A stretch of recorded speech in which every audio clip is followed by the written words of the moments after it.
शानदार प्रस्तुति। सास गोतिनिया है मैया बढ़नी देखाबै छै। सास गोतिनिया है मैया बढ़नी देखाबै छै। हे मैया एगो ललन के बिना घरवा सुना लागै छै।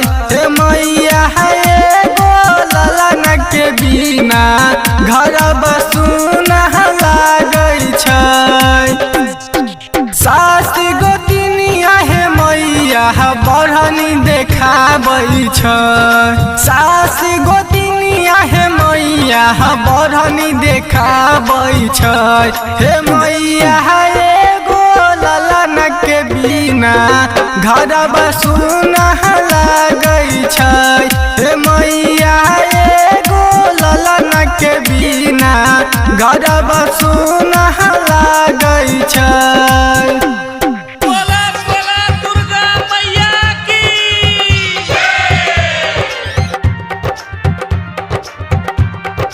म्यूजिक डायरेक्टर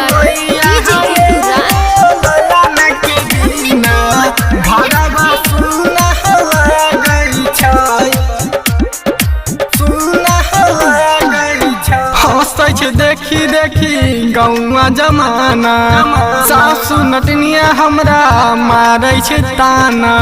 सासु नटनिया हमरा मारै छै ताना। हंसै छै देखी देखी गौआ जमाना सास नटनिया हमरा मारै छै ताना। मारै छै ताना। खाना न पीना है मैया कुछहु न भाबै छै। खाना न पीना है मैया कुछहु न भाबै छै। हे मैया एगो ललन के बिना घरवा सुना लागै छै। हे मैया एगो ललन के बिना घरवा सुना लागै छै।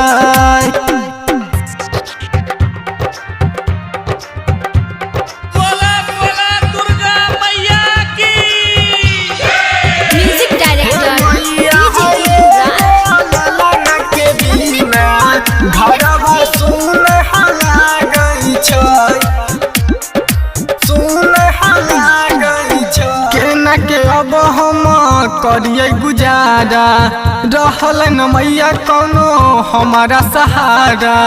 रहल न मैया कोनो हमारा सहारा। केना के करिए हम अब गुजारा रहल न मैया कोनो हमारा सहारा। हमारा सहारा गुलशन राजा है मैया भजनिया गाबै छै। श्याम सवरिया है मैया बझनिया कहै छै। हे मैया एगो ललन के बिना घरवा सुना लागै छै। हे मैया एगो ललन के बिना घरवा सुना लागै छै। Recording by PK music Samastipur.